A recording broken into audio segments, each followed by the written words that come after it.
IVF చికిత్సలో 25% భారీ discount, free doctor consultation, free ultrasound scan, logo launch, Andro max advanced male infertility centre ను కూడా ప్రారంభించారు.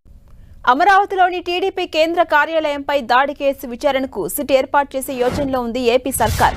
Senior IPS అధికారి నేతృత్వంలో సిట్ ఏర్పాటు చేయబోతున్నట్టు సమాచారం.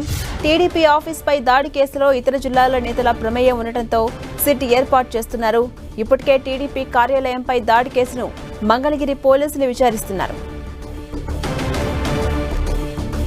ఇదే అంశంపై మరింత సమాచారం మా ప్రతినిధి విజయచంద్రన్ అందిస్తారు. విజయచంద్రన్, తెలుగుదేశం పార్టీ రాష్ట్ర కార్యాలయం మీద గతంలో జరిగినటువంటి దాడి అయితే ఉందో దానికి సంబంధించిన వ్యవహారం మీద ఏపీ ప్రభుత్వం సీరియస్ గా ఉంది. చంద్రబాబు నాయుడు ముఖ్యమంత్రి అయిన తర్వాత తన ఇంటి మీద దాడి జరగము, ఆ తర్వాత తెలుగుదేశం పార్టీ రాష్ట్ర కార్యాలయం మీద దాడి జరగడము, అక్కడ గేట్ ను ధ్వంసం చేయడము, లోనికి వెళ్లి సుచ్చులతో కర్రలతో అక్కడున్నటువంటి స్టాఫ్ ను దాడి చేసి భయభ్రాంతి గురి చేయడం, వీటన్నిటి మీద చంద్రబాబు నాయుడు సీరియస్ గా ఉండడం జరిగింది.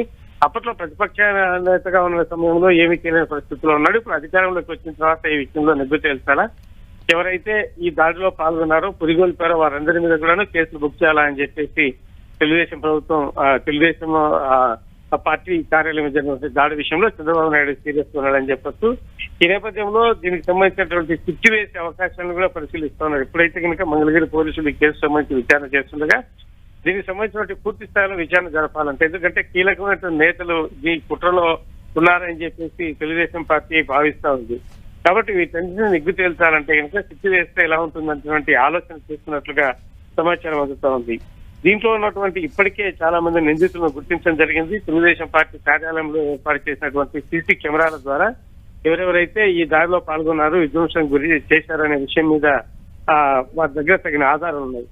అంతేకాకుండా దీనికి సంబంధించినటువంటి వ్యవహారంలో ఈ కుట్రకు పురిగొల్పిన వారెవరు అనే దాని మీద కూడా ప్రధానంగా దృష్టి పెట్టనున్నారు. ఈ విషయంలో ప్రభుత్వం సీరియస్ గా ఉంది. దీనికి సంబంధించినటువంటి వారి వ్యవహారాలన్నింటినీ కూడాను బయటకు తీయాలా, ఎక్కడి నుంచి బయలుదేరి రావడం జరిగింది, తర్వాత ఎవరెవరితో మాట్లాడారు, వీటికి సంబంధించినటువంటి ఫోన్ కాల్స్ ఏమిటి, వీటన్నిటిని కూడా వెలుగు తీసే ప్రయత్నంలో ఉన్నారు. అలాగే విజయచంద్రన్, ఇప్పటి వరకు మొత్తం ఎంతమంది నేరస్తులను అదుపులోకి తీసుకున్నారు? అంటే దీనికి సంబంధించి ఇంకా పూర్తి స్థాయిలో పోలీస్ యంత్రాంగము ఇంకా రంగంలోకి దిగలేదని చెప్పొచ్చు. కొంతమందిని అదుపులోకి తీసుకున్నా కూడాను కీలక వ్యక్తులు ఎవరైతే ఉన్నారో వారి మీద దృష్టి పెడతా ఉన్నారు.